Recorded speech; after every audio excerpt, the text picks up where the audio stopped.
નમસ્કાર વિદ્યાર્થી મિત્રો, welcome to online home learning four English students.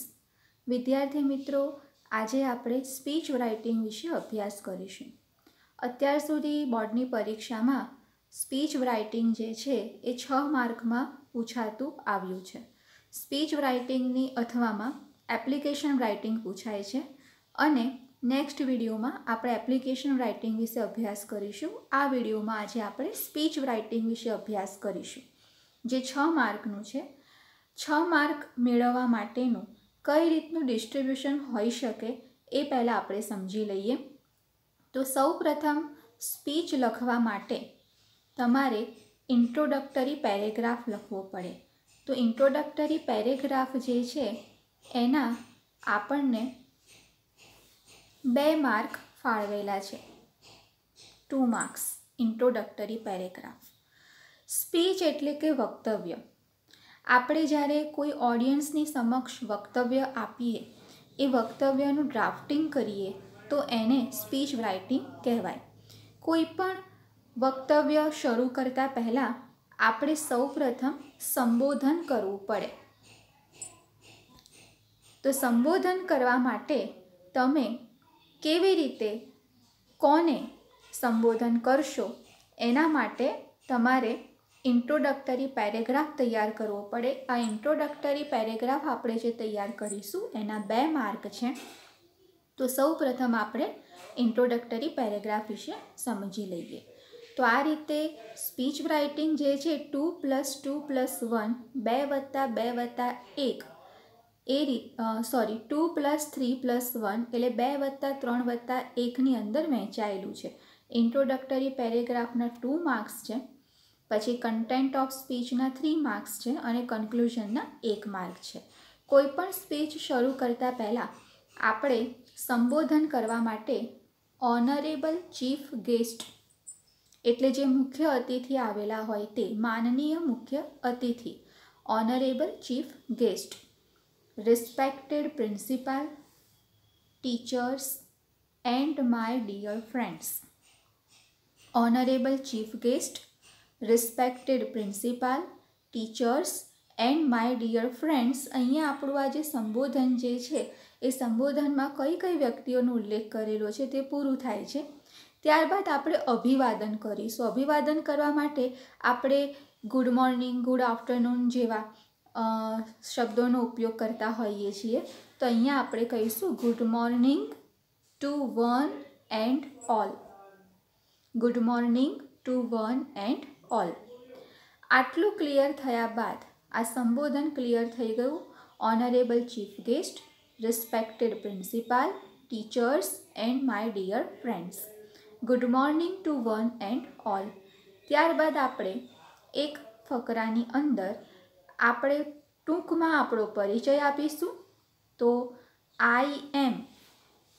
હવે આઈ એમ લખ્યા બાદ અહીંયા તમારું નામ લખવાનું રહેશે. બરાબર. હવે નામ લખવા માટે સ્પીચ રાઇટિંગમાં જે વ્યક્તિ સ્પીચ આપી રહી છે એનું નામ લખવાનું. તમારે તમારું પોતાનું નામ લખવાનું નથી. જેમ કે એવું હોય કે mister Sharma is going to deliver a speech, તો આપણે લખવું પડે આઈ એમ મિસ્ટર શર્મા. કોઈ સ્ટુડન્ટ હોય કે Rohan is going to deliver a speech, તો આઈ એમ રોહન એ રીતે લખવું પડે. તો પરીક્ષામાં સૂચનામાં જે વ્યક્તિનું કે જે છોકરા કે જે છોકરીનું નામ આપેલું હોય તે તમારે અહીંયા લખવાનું રહેશે. આઈ એમ પછી ખાલી જગ્યા જેમાં તમારે નામ લખવાનું. I am studying in standard. હું કયા ધોરણમાં અભ્યાસ કરું છું એની આપણે માહિતી આપીશું. તો I am studying in standard. અહીંયા તમે 11, જો 11 ધોરણમાં અભ્યાસ કરતા હોવ તો, અને જો ધોરણ 12માં અભ્યાસ કરતા હોવ તો આપણે શું લખીશું 12. તો I am studying in standard 11 અથવા તો I am studying in standard 12. I am going to deliver a speech. હું એક સ્પીચ આપવા જઈ રહ્યો છું અથવા તો જઈ રહી છું એટલું લખ્યા બાદ આપણે અહીંયા સબ્જેક્ટ નેમ લખીશું. સબ્જેક્ટ નેમ તમને સૂચનામાં જે ટોપિક ઉપર સ્પીચ લખવાની પૂછાય તે ટોપિક તમારે અહીંયા લખવાનો રહેશે. અને તે ટોપિક સિંગલ ઇન્વર્ટેડ કોમામાં અવતરણ ચિહ્નમાં સૂચનામાં આપેલો હોય છે. આ બધી જ બાબતો, સમગ્ર બાબતો આપણે એક એક્ઝામ્પલની મદદથી પણ હમણાં સમજીશું. તો I am going to deliver a speech on, પછી subject name. I am very thankful to my class teacher to give me a chance to speak before you. હું મારા વર્ગ શિક્ષકનો ખૂબ ખૂબ આભાર માનું છું કે મને તમારી સમક્ષ વક્તવ્ય આપવા માટેની તક આપી. It is my honour to be here. અહીંયા હોવું તે મારા માટે ખરેખર ગર્વની વાત છે. I welcome you all. હું તમારા બધાનું સ્વાગત કરું છું. And thank to come here. અને અહીંયા આવવા બદલ હું તમારા બધાનો આભાર માનું છું. બરાબર. તો આ રીતે તમારે ઇન્ટ્રોડક્ટરી પેરેગ્રાફ લખવાનો રહેશે. ફરીથી સમજી લઈએ. આઈ એમ કરીને આપણે નામ લખીશું, ત્યારબાદ ધોરણનો ઉલ્લેખ કરીશું, ત્યારબાદ સબ્જેક્ટ નેમનો ઉલ્લેખ કરીશું અને ત્યારબાદ આપણે ઇન શોર્ટમાં વર્ગ શિક્ષકનો આભાર માની અને બધાનું સ્વાગત કરીશું. તો આ બની ગયો વિદ્યાર્થી મિત્રો તમારો ઇન્ટ્રોડક્ટરી પેરેગ્રાફ. આટલું તમે પરીક્ષામાં લખો સ્પીચ રાઇટિંગમાં તો એના તમને 2 માર્ક મળે છે. અને લગભગ સ્પીચ જે છે એ સ્ટુડન્ટની જ પૂછાતી હોય છે. જ્યારે આપણે સ્ટુડન્ટની સ્પીચ લખીશું આપવા માટેની, તો આ પેરેગ્રાફ જે છે એ તમારા માટે સરખો રહેશે, કોમન રહેશે, તમારે બદલવું નહીં પડે.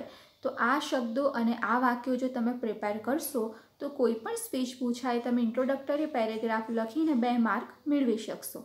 ત્યારબાદ આવશે કન્ટેન્ટ ઓફ સ્પીચ, એટલે કે વિષય વસ્તુ. હવે વિષય વસ્તુ જે છે એના આપણને અહીંયા 3 માર્ક આપેલા છે. તમારા માટે એક નવી સારી વાત છે કે હવે જે સ્પીચ રાઇટિંગ પૂછાય છે એમાં તમને મુદ્દા આપેલા હોય છે. તો એ મુદ્દાના આધારે તમારે સ્પીચની વિષય વસ્તુ તૈયાર કરીને લખવાની. તમને પરીક્ષામાં મુદ્દા આપેલા હશે તો મુદ્દાનો ઉપયોગ કરીને તમારે કન્ટેન્ટ ઓફ સ્પીચ તૈયાર કરવાની અને લખવાની. તો એમાં માર્ક કઈ રીતે મળી શકે? તો એક છે કરેક્ટ પ્રેઝન્ટેશન. તમે જે પણ વિષય વસ્તુ લખો છો સ્પીચની, એ વિષય વસ્તુ જે છે તેનું રજૂઆત જે છે તે ચોક્કસ હોવી જોઈએ. લોજિકલ સેન્ટેન્સ, વિધાનો તાર્કિક રીતે ક્રમમાં ગોઠવાયેલા હોવા જોઈએ અને correct use of tenses and grammar. વ્યાકરણની ભૂલો હોવી જોઈએ નહીં. અને ટેન્સ એટલે કે કાળ જે છે એ કાળ કરેક્ટ, ચોક્કસ અને સાચા ઉપયોગમાં લીધેલા હોવા જોઈએ. એટલે ગ્રામર કે ટેન્સની કોઈ પણ ભૂલ ચાલતી નથી. તો 3 માર્ક તમને આપવા માટે કોઈ પણ પરીક્ષક આટલી બાબતો વિચારે છે. અને ત્યારબાદ આવશે કન્ક્લુઝન. કન્ક્લુઝન એટલે કે સ્પીચનો અંત, ઉપસંહાર, જેના છે 1 માર્ક. હવે જ્યારે કોઈ પણ આપણે વક્તવ્ય પૂરું કરી રહ્યા હોઈએ, આપણે બોલી લીધું 5 કે 7 મિનિટ અને આપણે વક્તવ્ય પૂરું કરવા જઈ રહ્યા છીએ, તો આપણે બધાનો આભાર માનીશું. પણ આભાર માનતા પહેલાં આપણે હંમેશા આપણને બોલવાની આદત હોય છે કે અંતમાં તો હું આટલું કહેવા માગું છું અથવા અંતમાં તો હું આટલું કહીશ. એમ કરી આપણે જે પણ કંઈ બોલ્યા છીએ એના સાર રૂપે આપણે 2 થી 3 વાક્યો કહીએ છીએ. તો એ જ રીતે અહીંયા પણ સ્પીચ રાઇટિંગમાં આપણે જ્યારે સ્પીચ પૂરી થઈ જાય ત્યારે ફરીથી ફકરો પાડીને કન્ક્લુઝન માટે એટ લાસ્ટ આઈ કેન સે, અંતમાં તો હું આટલું કહી શકું કે, એમ કહીને તમે જે પણ કંઈ સ્પીચ લખી એ સ્પીચનો મુખ્ય સાર અથવા હાઇલાઇટ કરતી કોઈ પણ બાબત તમે અહીંયા ઉલ્લેખ કરી શકો. એટ લાસ્ટ આઈ કેન સે અને ત્યારબાદ તમારે વાક્ય પૂરું કરવાનું અને છેલ્લે લખવાનું થેન્ક યુ. તો આના તમને મળે છે 1 માર્ક. તો આ રીતે આપણે કીધું 2 + 3 + 1, 2 + 3 + 1ની અંદર સ્પીચ રાઇટિંગ જે છે તે વહેંચાયેલી છે. Introductory paragraph. તો સૌપ્રથમ તમારે સંબોધન લખવાનું, એક પ્રસ્તાવના રૂપ ફકરો લખવાનો, ત્યારબાદ સ્પીચ લખવાની. સ્પીચ લખ્યા બાદ at last I can say કરીને સ્પીચનો સાર લખવાનો અને છેલ્લે લખવાનું થેન્ક યુ. તો આ રીતે તમને પરીક્ષામાં માર્ક મળે છે. હવે આપણે એક સ્પીચની મદદથી આ બાબતને સમજીશું. માની લો કે પરીક્ષામાં તમને આ સ્પીચ પૂછાઈ. અહીંયા આપણે સૂચના વાંચીએ કે સૂચનામાં એવું આપેલું છે કે કાવ્યા, છોકરીનું નામ છે, is going to deliver a speech in a competition. Kavya એક સ્પર્ધામાં વક્તવ્ય આપવા જઈ રહી છે અને એનો ટોપિક શું છે? ધ રિયલ ફ્રીડમ, વાસ્તવિક સ્વતંત્રતા. તો વાસ્તવિક સ્વતંત્રતા અથવા તો ખરી સ્વતંત્રતા શું છે એના ઉપર કાવ્યા જે છે એક સ્પીચ આપવા માટે જઈ રહી છે. Prepare a speech in about 100 words. તો 100 શબ્દોની અંદર તમે આ સ્પીચ તૈયાર કરો. આવી તમને પરીક્ષામાં સૂચના આપી, સ્પીચ પૂછાઈ, તો આપણે સ્પીચ કેવી રીતે લખીશું એ સમજીએ. સૌથી પહેલાં મેં તમને સમજાવ્યું, આપણે સંબોધન કરીશું. તો અહીંયા સંબોધન આપેલું છે, તમે જોઈ શકો છો સ્ક્રીન ઉપર. સંબોધન વંચાય છે તમને કે honourable chief guest, respected principal, teachers and my dear friends. બરાબર, મેં તમને અગાઉ સમજાયું એ રીતે સંબોધન કરવાનું. ત્યારબાદ આપણે અભિવાદન કરીશું. Good morning to one and all. અભિવાદન પણ થઈ ગયું. હવે આપણે આપણો પરિચય આપીશું. તો આઈ એમ કાવ્યા. જો અહીંયા આપણે આપણું નામ લખવાનું નથી. આપણને સ્પીચની અંદર જે સૂચના આપી એમાં કાવ્યા નામ આપેલું છે, એટલે આપણે અહીંયા લખીશું કાવ્યા. આઈ એમ કાવ્યા. આઈ એમ સ્ટડીંગ ઇન સ્ટાન્ડર્ડ 12. હું ધોરણ 12માં અભ્યાસ કરી રહી છું. જો તમે 11મા ધોરણમાં અભ્યાસ કરતા હો તો તમારે લખવાનું I am studying in standard 11. I am going to deliver a speech on the real freedom. મેં તમને સમજાયું હતું કે જ્યારે આપણે ટોપિક લખીશું, સબ્જેક્ટ નેમ, તો એ તમારા સૂચનામાં આપેલો હોય છે. અહીંયા તમે જોઈ શકો છો સૂચનાની અંદર આપણને ધ રિયલ ફ્રીડમ ટોપિકનું નામ આપેલું છે. તો પછી આપણે અહીંયા ટોપિકનું નામ લખીશું કે I am going to deliver a speech on the real freedom. I am very thankful to my class teacher to give me a chance to speak before you.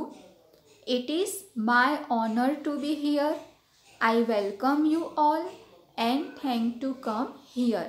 તો અહીંયા આપણો જે પહેલો ભાગ છે ઇન્ટ્રોડક્ટરી પેરેગ્રાફ પૂરો થયો. આપણે સંબોધન કર્યું, અભિવાદન કર્યું, પોતાનો પરિચય આપ્યો, સબ્જેક્ટ નેમનો ઉલ્લેખ કર્યો ધ રિયલ ફ્રીડમ, અને ત્યારબાદ આપણે આભાર પણ માન્યો.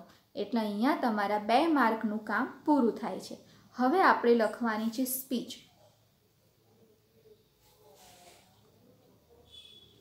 તો સ્પીચ લખવા માટે તમને પરીક્ષામાં મુદ્દા આપેલા હશે. અહીંયા મેં મુદ્દા આપ્યા નથી, કારણ કે અત્યારે તો આપણે એક્ઝામ્પલની મદદથી સમજીએ છીએ, પરંતુ એક્ઝામમાં તમને મુદ્દા આપવામાં આવશે. તો આપણે સ્પીચ લખીશું કે રિયલ ફ્રીડમ શું છે. તો at first we should think what is freedom. સૌથી પહેલાં તો આપણે એ સમજવું પડે કે ફ્રીડમ એટલે શું. ફ્રીડમને ગુજરાતીમાં આપણે કહીએ છીએ સ્વતંત્રતા. તો સૌથી પહેલાં આપણે એ સમજવું પડે કે what is freedom. Freedom is defined from different aspects and according to different cultures. Freedom varies from culture to another. Freedom જે છે એ અલગ અલગ પાસાઓથી અથવા તો વિવિધ પાસાઓથી પરિભાષિત કરવામાં આવે છે અને અલગ અલગ સંસ્કૃતિ પ્રમાણે એના અલગ અલગ અર્થ થાય છે. Freedom is the right. Right એટલે કે અધિકાર. Freedom is the right to do what one wants, live where he wants, eat what he wants, learn what he wants and choose the religion એટલે કે ધર્મ in which he believes without ignoring or harming other rights. અહીંયા એમ કહેવા માંગે છે કે freedom એ વ્યક્તિનો નિજી અધિકાર છે. તે જે રીતે જીવવા માગતો હોય, જે ખાવા પીવા માગતો હોય, જે ધર્મ અપનાવવા માગતો હોય પરંતુ બીજાને હાનિ કરીને નહીં, બીજાને હાનિ કરીને કે બીજાને નુકસાન પહોંચાડીને મનસ્વી વર્તન કરવું તે સ્વતંત્રતા નથી, એમ અહીંયા કહેવા માંગે છે. તો આ ફકરાની અંદર આપણે સ્વતંત્રતા એટલે શું અને સ્વતંત્રતાની વ્યાખ્યા અલગ અલગ સંસ્કૃતિમાં જુદી પડે છે એ બાબતનો આપણે સ્પીચમાં ઉલ્લેખ કર્યો. હવે તમે સમજી શકો છો આ ફકરાની મદદથી કે મેં અહીંયા કયા ટેન્સનો ઉપયોગ કર્યો છે. તો મેં અહીંયા વર્તમાન કાળનો ઉપયોગ કર્યો છે. કોઈ પણ સ્પીચ જે છે એ હંમેશા વર્તમાન કાળમાં જ હોય. અત્યારે હું બોલી રહી છું અને તમે સાંભળી રહ્યા છો, તો હું જે પણ કંઈ બોલું છું તે વર્તમાન કાળનો ઉપયોગ કરીને બોલું છું. એવી રીતે કોઈ પણ સ્પીચ જ્યારે આપણે લખીએ ત્યારે હંમેશા વર્તમાન કાળનો જ ઉપયોગ થાય. એટલે તમે જોઈ શકો છો કે આ સ્પીચ જે આપણે લખી એમાં વર્તમાન કાળ છે. અહીંયા ઇઝ, વોટ ઇઝ ફ્રીડમ, પછી ફ્રીડમ ઇઝ, બરાબર, ત્યારબાદ ફ્રીડમ ઇઝ, અને અહીંયા પણ તમે જુઓ વર્તમાન કાળ છે વોન્ટ્સ, ચૂઝ, બિલીવ્સ. તો આ રીતે અહીંયા વર્તમાન કાળનો ઉપયોગ થાય છે. ટેન્સ જે છે તમારા માટે ક્લિયર થઈ ગયો કે તમારે સ્પીચ રાઇટિંગમાં વર્તમાન કાળનો જ ઉપયોગ કરવાનો છે. ત્યારબાદ આગળ આપણે સ્પીચ લઈએ. How can we live free. પ્રશ્ન એ બને છે કે આપણે મુક્ત રીતે જીવન કેવી રીતે જીવવું, બરાબર. તો from my point of view, અહીંયા માય પોઈન્ટ ઓફ વ્યૂ એટલે કાવ્યના કહેવા પ્રમાણે. તો કોઈ પણ સ્પીચ જે છે સ્પીચની અંદર આપણે કોઈ પણ અભિપ્રાય આપીએ, કોઈ પણ વિચાર રજૂ કરીએ તો એ હંમેશા પોતાનો હોય. તો ત્યારે આપણે from my point of view જેવા શબ્દોનો ઉપયોગ કરી શકીએ. We can live free by respecting others rights to live free. We must take other people rights into consideration. Consideration એટલે ધ્યાનમાં લેવું. આપણે તો મુક્ત રીતે જીવવા માટે સ્વતંત્ર છીએ, પરંતુ આપણે બીજાના અધિકારોનું પણ ધ્યાન રાખવું પડે. The idea behind freedom is to be respectful and useful to our society. મુક્ત અથવા સ્વતંત્રતા માટેનો જે વિચાર છે તે આપણા સમાજની અંદર ઉપયોગી પણ છે અને ખરેખર તે માન આપવા માટે પણ યોગ્ય છે. તો આ રીતે તમે એની ઉપયોગિતાનો ઉલ્લેખ કરી શકો, કઈ રીતે મુક્ત જીવન જીવી શકાય એનો ઉલ્લેખ કરી શકો. ત્યારબાદ આપણે લઈશું, આપણે સ્ટુડન્ટ સ્પીચ આપી રહ્યો છે એટલે આપણે પેરેન્ટ્સ એટલે કે વાલીનો તો ઉલ્લેખ કરવો જ પડે. તો parents must teach their youngsters to be free. વાલીઓએ તો પોતાના સંતાનોને મુક્ત રીતે એટલે કે સ્વતંત્ર રીતે જીવન જીવવા માટે જ શિક્ષણ આપવું જોઈએ. But their freedom must be watch. પરંતુ તેમની સ્વતંત્રતાનું અવલોકન પણ કરવું પડે. It should not be without limits. તેમાં કોઈ મર્યાદા ના હોય એવું ના હોવું જોઈએ. એટલે કે સંયમ હોવો જોઈએ, મર્યાદા હોવી જોઈએ. ફ્રીડમનો અર્થ એવો નથી કે મન ફાવે તેવું વર્તન કરવું, અહીંયા એમ કહેવા માંગે છે. We should give direction to them. આપણે એને માર્ગદર્શન આપવું પડે.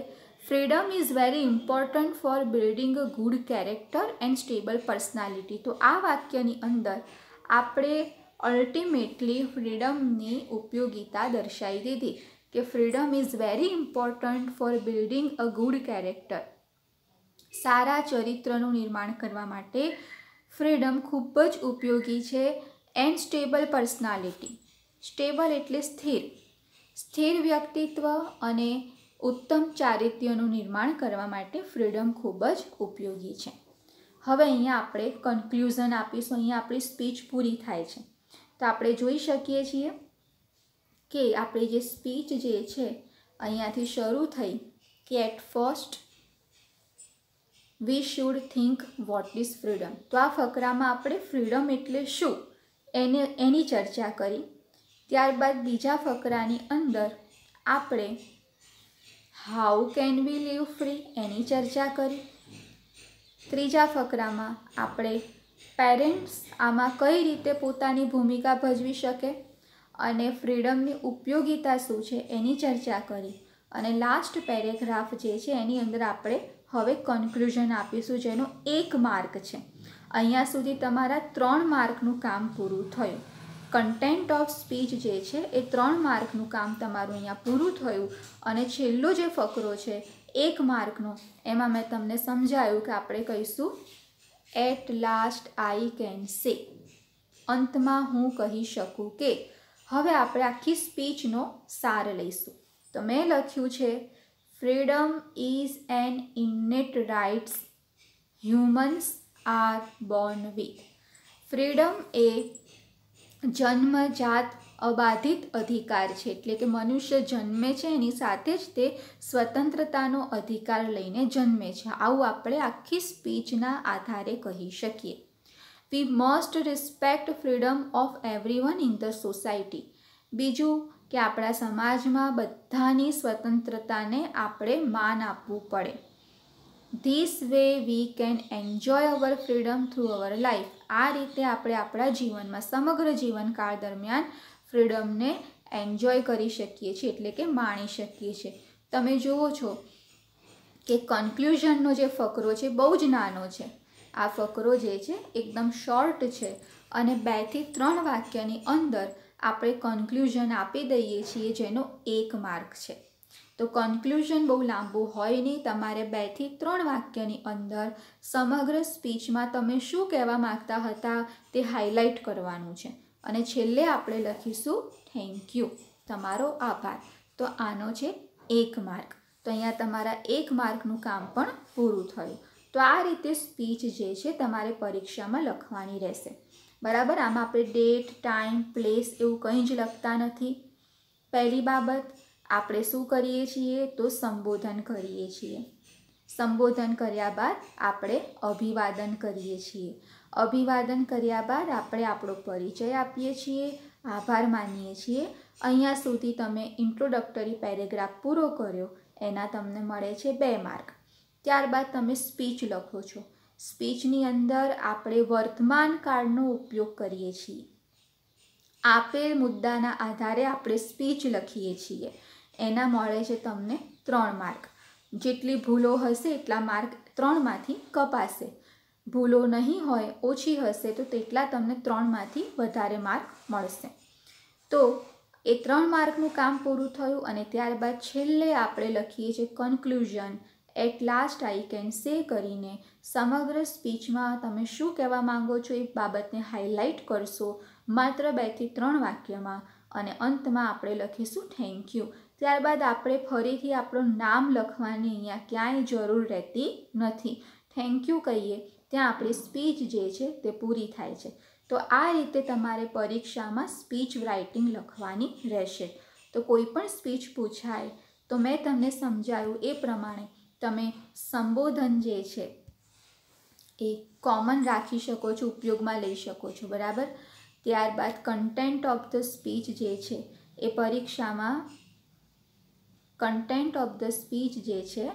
એ પરીક્ષામાં તમે આપેલ મુદ્દાના આધારે લખી શકો છો. બરાબર. એ 3 માર્કમાં. અને એમાં તમે ધ્યાન રાખશો ટેન્સનું. બરાબર. સ્પેલિંગ મિસ્ટેક ના થાય એનું. અને અંતમાં જે કન્ક્લુઝન છે એનો 1 માર્ક. તો વિદ્યાર્થી મિત્રો, અહીંયા આપણે આજે સ્પીચ રાઇટિંગનું જે આપણું કાર્ય છે તે પૂર્ણ કરીએ છીએ. મેં તમને ઓલરેડી વર્કબુકની PDF ફાઇલ મોકલેલી છે અને એની જે લિંક છે એ પણ આ YouTube ચેનલની અંદર આપણે આપેલી છે. તો 11મા ધોરણની જે વર્કબુક છે એમાં પણ સ્પીચ રાઇટિંગ વિશે સમજૂતી આપેલી છે, ઉદાહરણ આપેલા છે. એમાંથી તમે આનું પુનરાવર્તન કરી શકશો અને આગળ બીજી સ્પીચ તૈયાર કરવાની પ્રેક્ટિસ કરી શકશો. એવી જ રીતે ધોરણ 12ના વિદ્યાર્થીઓ માટે જે ઇંગ્લિશ વર્કબુકની PDF ફાઇલ છે એની અંદર પણ સ્પીચ રાઇટિંગની સમજૂતી આપેલી છે, એક્ઝામ્પલ્સ આપેલા છે. તો એમાંથી પણ તમે તૈયારી કરી શકશો, રિવિઝન કરી શકશો અને પરીક્ષા માટે ઉપયોગી હોય તેવી સ્પીચ પણ એમાંથી તમે તૈયાર કરી શકશો. તો અહીંયા સ્પીચ રાઇટિંગનું કાર્ય જે છે આપણું અહીંયા પૂર્ણ કરીએ છીએ.